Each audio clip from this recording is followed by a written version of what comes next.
줄 새벽 함께 하셔서 감사합니다. 우리 사도신경으로 신앙 고백 같이 드리겠습니다.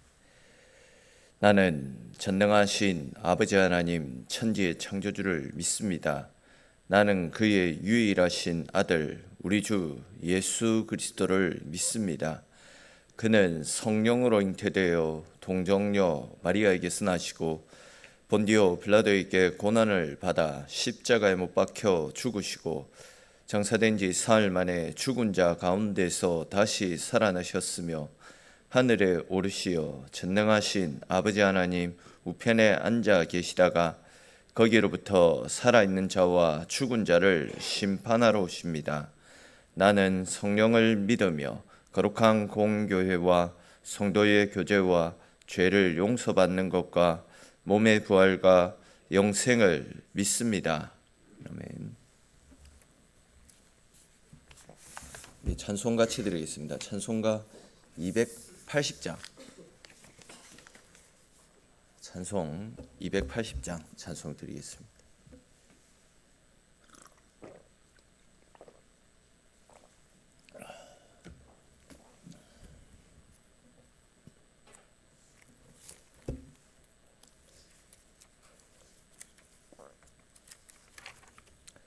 찬송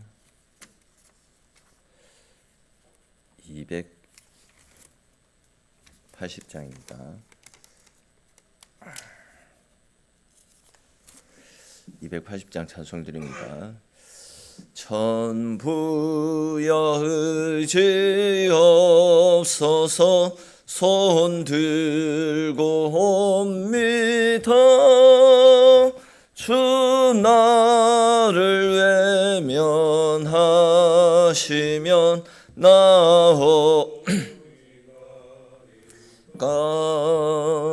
내 죄를 씻기 위하여 피 흘려 주시니 곧 회개하는 마음으로 주 앞에 옵니다.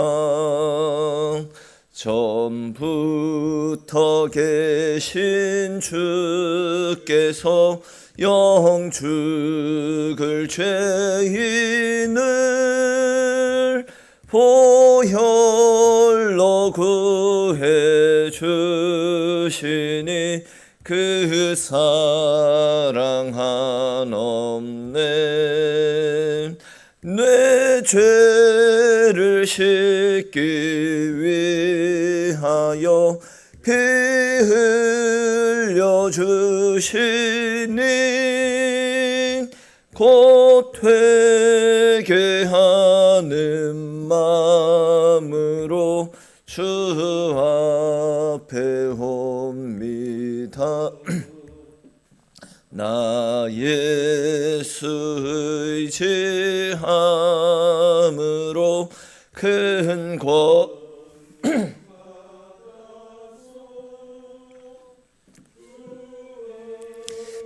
구한 모든 것 늘 얻겠습니다. 내 죄를 씻기 위하여 피 흘려 주시니 곧 회개하는 마음으로 주 앞에 옵니다. 아멘.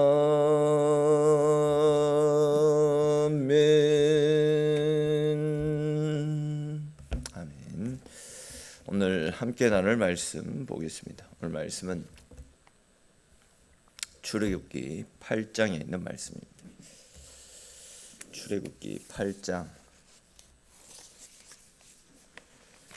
출애굽기 8장 1절부터 15절까지 말씀입니다. 출애굽 8장 1절에서 15절까지 말씀. 한 절씩 읽고 15절 말씀 같이 읽겠습니다. 여호와께서 모세에게 이르시되 너는 바로에게 가서 그에게 이르기를 여호와의 말씀에 내 백성을 보내라. 그들이 나를 섬길 것이니라.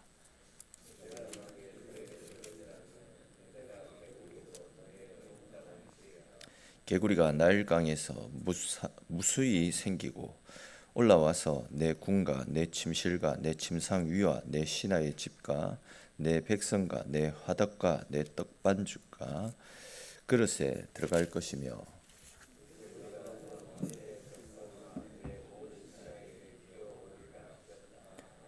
여호와께서 모세에게 이르시되 아론에게 명령하기를 내 지팡이를 잡고 내 팔을 강들과 운하들과 못 위에 펴서 개구리들이 애굽 땅에 올라오게 하라 할지니라.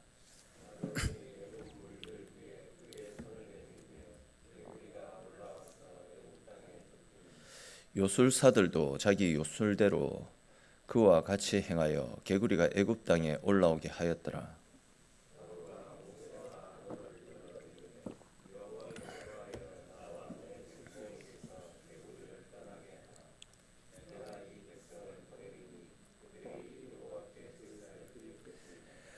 모세가 바로에게 이르되 내가 왕과 왕의 신하와 왕의 백성을 위하여 이 개구리를 왕과 왕궁에서 끊어 나일강에만 있도록 언제 강구하는 것이 좋을는지 내게 분부하소서.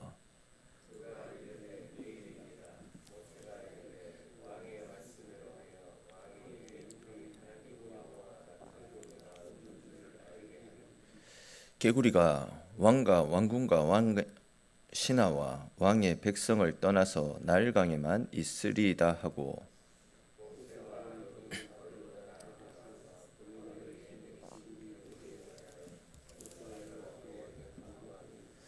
여호와께서 모세의 말대로 하시니 개구리가 집과 마당과 밭에서부터 나와서 죽은지라.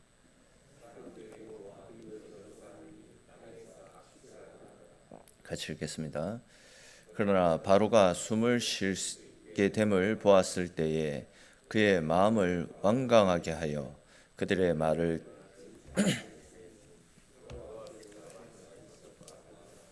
아멘. 지난 시간에 우리는 하나님께서 애굽 땅에 첫 번째 내렸던 재앙, 즉 나일강을 피로 물들게 하시는 재앙을 함께 살폈습니다. 사실 이 사건은 단순한 재앙이 아니라 애굽 사람들이 생명의 근원으로 여기고 마치 신처럼 떠받들고 살아갔던 나일강을 치심을 통해서 오직 여호와 하나님만이 참된 생명의 근원이 되신다라는 사실을 애굽 땅에 드러내신 사건이었습니다. 근데 이제 안타깝게도 바로 왕은 하나님의 역사하심을 자기의 눈으로 직접 목격했음에도 불구하고 내 백성이 나가서 하나님 앞에 예배드릴 수 있도록 그들을 보내어 주어라 라는 이런 하나님의 말씀을 거부하는 완악한 모습을 보이지 않았습니까? 자, 그런데 이제 오늘 살펴볼 말씀에서는 그런 바로 왕을 치시기 위해서 하나님께서 애굽 땅에 내리신 두 번째 재앙이 나타납니다. 그리고 또 그 재앙이 사라지자 또다시 완악해지는 바로 왕의 모습이 나타나는데 그와 관련된 말씀을 조금 더 자세히 살펴보겠습니다. 먼저 8장 1절 말씀을 보시면 하나님께서 다시 모세를 바로에게 보내십니다. 그러시면서 내 백성을 보내라. 내 백성을 보내라. 그들이 나를 섬길 것이다. 이렇게 말씀이 또 반복되어지는 모습을 볼 수 있습니다. 우리는 지금 이 말씀이 계속 반복되고 있다. 내 백성을 보내라 라는 하나님의 말씀이 지속적으로 바로에게 반복해서 주어지고 있는 이 사실에 주목할 필요가 있습니다. 사실 하나님은 상황에 따라서 목적을 바꾸시는 분이 아닙니다.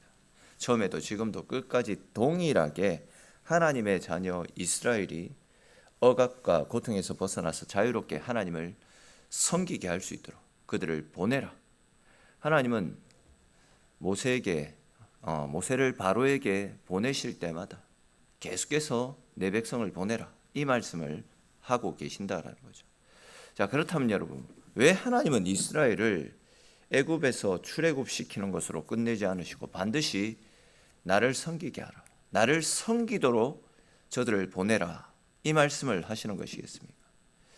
이것은 어쩌면 인간이 가지고 있는 본질과 관련되어 있다 할 수 있습니다. 사람은 결코 아무것도 섬기지 않고 살아갈 수 있는 존재가 아닙니다. 인간의 본성은, 습성은 반드시 뭔가를 섬기는데 있다 할 수 있습니다. 애굽에 있을 때 이들은 바로를 섬겼습니다. 애굽에 있는 이름 모를 각종 우상들과 또한 애굽의 문화와 풍습을 섬겼습니다. 그런데 이제 이런 사람들이 애굽에서 나온다라고 해서 자동적으로 애굽에서 섬겼던 모든 거짓된 우상들, 애굽의 문화 풍습들을 다 벗어 던져버리고 오직 하나님만 섬기겠습니까? 아니다라는 거죠. 그런 이유로 하나님은 이스라엘을 애굽에서 끌어내신과 동시에 그들의 삶의 방향을 바꾸기를 원하고 계시는 겁니다. 즉 이제 이들의 인생의 주인을 바꾸시겠다라는 거죠.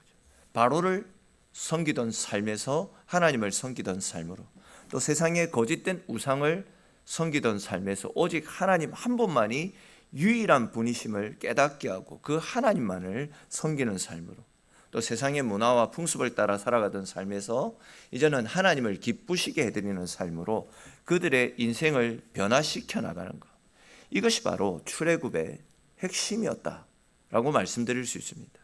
여러분, 이것을 우리의 삶에 적용해 보면 굉장히 중요한 결론이 나옵니다. 우리는 신앙생활을 하면서도 여전히 세상을 섬깁니다. 겉으로는 하나님을 섬기는 것 같지만 실제로는 돈을 섬기고 사람을 섬기고 자기 욕심을 섬기고 자기 자아를 섬길 때가 너무 많이 있습니다. 이러한 모습은 출애굽은 했지만, 즉 구원은 받았지만 여전히 세상에 발을 담근 채 살아가고 있는 모습이라 할 수 있습니다. 그러므로 여러분, 지금 내가 누구를 섬기고 있는지 분명하게 점검해 보십시오. 내 시간, 내 생각, 내 선택을 지배하는 것, 내 인생의 발걸음을 이끌어가는 것이 과연 무엇입니까? 그런 다음 하나님 위에 다른 것이 내 삶의 중심에 있다면 그런 것들을 하나님 앞에 온전하게 내려놓고 오직 하나님만을 주인으로 모시고 섬기는 결단들이 우리의 삶 가운데 절대적으로 필요합니다. 더 이상 두 마음을 품은 채 살아가서는 안 됩니다. 오직 하나님만을 나의 삶의 주인으로 모시고 오직 그분 말씀 앞에 순종하는 삶을 살 수 있기를 바랍니다. 그렇게 오직 하나님만을 내 삶의 주인으로 모시고 흔들리지 않는 믿음으로 언제나 주님과 동행하며 주의 말씀 안에 거하며 살아가는 저와 여러분들의 인생이 될 수 있기를 바랍니다. 또 이제 이어지는 2절부터 6절까지 말씀을 쭉 보시면 하나님께서 애굽 땅에 개구리 재앙을 내리시는 장면이 쭉 나타나고 있습니다. 여기에서 이제 중요한 것은 개구리가 침범하는 범위입니다.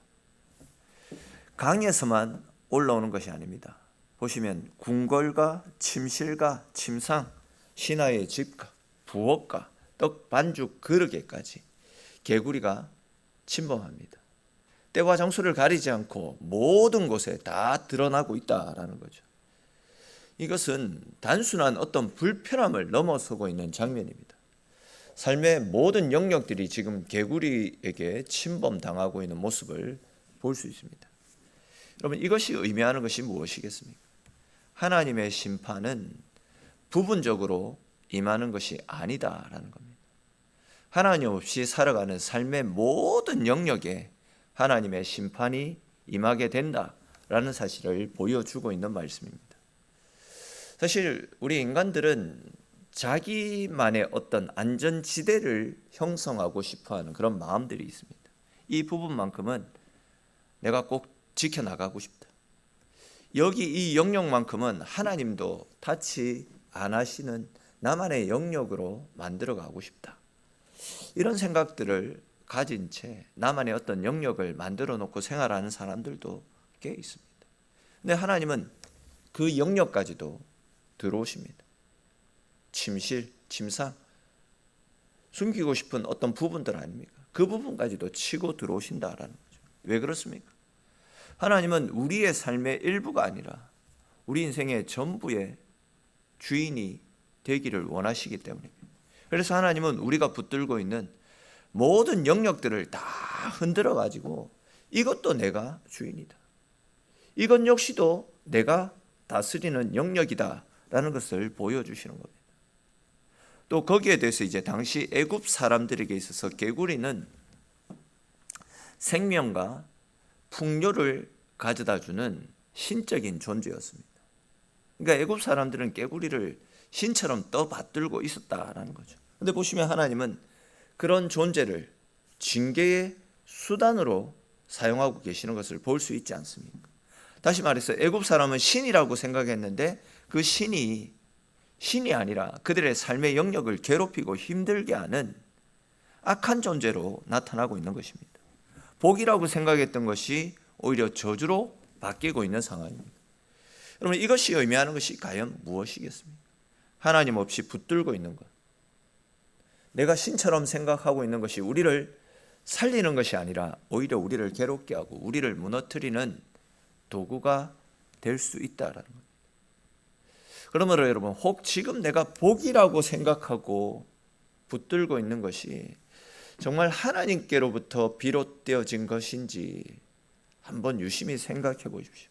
하나님보다도 더욱더 앞세워 나가는 것들이 있다면, 하나님보다도 더욱더 붙들고 있는 것들이 있다라고 한다면 그것이 언젠가는 나를 괴롭히고 나를 무너뜨릴 수 있다라는 것도 반드시 기억해야 될 것입니다. 이 사실을 깨닫고 내가 보기 좋고 내 마음에 드는 것들이 아니라 하나님 보시기에 좋고 하나님을 기쁘시게 드리는 것, 그런 것들을 붙잡고 언제나 하나님 앞에서의 삶을 살아가시는 저와 여러분들이 되시기 바랍니다. 또 이제 이어지는 7절을 보십시오. 애굽의 술객들도 그들의 요술로 개구리를 올라오게 하는 장면을 볼 수 있습니다. 근데 이제 금요일 때도 비슷한 말씀을 드렸듯이 이 술객들은 개구리를 올라오게는 할 수 있지만 사라지게는 못하는 것을 볼 수 있습니다. 흉내는 낼 수 있지만 근본적으로 그 문제를 해결하지는 못한다라는 겁니다. 오히려 개구리가 더 늘어납니다. 여기에서 중요한 것은 없애야 되는데 없애지 못하고 더 늘어나서 더 고통을 가중시키고 있다라는 겁니다. 이것이 무엇을 이야기하는 것입니까? 하나님이 없는 능력은, 하나님으로부터 비롯되어지지 않는 것들은 문제를 해결하지 못하고 오히려 더 우리의 문제를 복잡하게, 우리를 힘들게 이끌어갈 수밖에 없다라는 것을 보여주는 것 아닙니까? 겉으로 보기에는 무언가 되는 것처럼 보입니다. 비슷하게 느껴집니다. 그렇지만 본질적으로 보세요. 아무것도 해결되어진 것이 없지 않습니까? 우리의 삶 속에도 그렇지 않습니까? 하나님 없이 문제를 해결해 보려고 하다 보면 더 꼬입니다. 더 복잡해지는 경우들을 경험하게 됩니다. 더 깊은 혼란 속으로 빠져든다라는 거죠. 그렇기 때문에 우리는 어떤 문제를 만나더라도 처음부터 하나님을 붙잡아야 됩니다. 사람들 불러와가지고 어떻게 해봐라. 처음에는 비슷하게 가는 것 같지만 보세요. 더 꼬이지 않습니까? 이런 일들을 통해서 하나님은 하나님 당신만이 참된 해결자가 되신다라는 사실을 우리에게 보여주십니다. 이러한 사실을 다시금 꼭 기억하시며 어떤 문제와 어떤 상황 앞에서도 사람들의 도움, 인간적인 방법이 아니라 하나님을 먼저 찾고 하나님을 먼저 붙잡고 하나님 앞에 먼저 매달림으로 참된 문제 해결자 되시는 하나님의 도우심을 따라 우리의 삶의 문제를 해결받고 하나님이 열어가시는 생명의 길을 걸어가시는 저와 여러분들이 되시기 바랍니다. 또 이제 이어지는 8절부터 11절까지 말씀 보십시오. 보시면 바로가 모세와 아론을 부릅니다. 그리고는 여호와께 구해서 이 개구리를 내게서 떠나가게 하라 부탁하는 것을 볼 수 있습니다. 사실 이 장면을 보면요, 이 속에 나타나면 8절에도 보시면 여호와께 구하여 개구리를 떠나가게 해달라, 내가 너희를 보내줄 것이다, 이렇게 말하잖아요. 이것을 보면 마치 바로가 하나님을 인정하는 것처럼 보일 수도 있습니다. 근데 본질은 그것이 아닙니다. 지금 이 바로는요, 하나님을 찾는 것이 아니라 고통을 제거해달라고 매달리는 겁니다. 이 차이를 분명히 우리가 알아야 됩니다. 하나님을 찾는 신앙, 하나님이 내 삶의 주인이기에 하나님을 찾는 신앙과 단순히 내 눈앞에 보이는 문제를 해결해 달라고 찾는 것은 완전히 다릅니다. 하나님을 목적으로, 내 삶의 목적으로 삼는 것이 아니라 수단으로 사용하고 있는 모습입니다. 이런 사람들의 모습을 보게 되면 문제가 해결되면 하나님도 필요 없어지게 됩니다. 이것이 바로 왕의 모습이었다라는 거죠. 또한 안타깝게도 이것이 우리의 모습입니다. 문제가 해결되기를 원해서, 즉 문제 때문에 하나님을 찾는 신앙에서 멈추어야 됩니다. 문제가 해결되지 않아도 하나님을 붙드는 그런 삶을 살 수 있어야 됩니다. 다시 말해서 하나님 자체를 사랑하고 하나님 자체를 의지하는 믿음, 그런 믿음으로 하나님 앞에 나아갈 수 있어야 되는 것입니다. 이제 마지막으로 12절부터 15절까지 말씀해도 보시면 모세가 하나님께 부르짖자 하나님께서 바로가 바랬던 대로 깨구리를 사라지게 하시는 것을 볼 수 있습니다. 그런데 보시면 바로는 숨을 쉴 틈이 생기자마자 다시금 마음이 완악하게 됩니다. 바로의 이러한 모습은 우리 인간의 죄성을 너무나도 적나라하게 보여주는 모습 아닙니까? 고통이 있을 때는 하나님 찾습니다.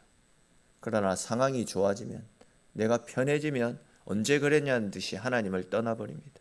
이것이 바로에게 계속해서 반복해서 나타나고 있습니다.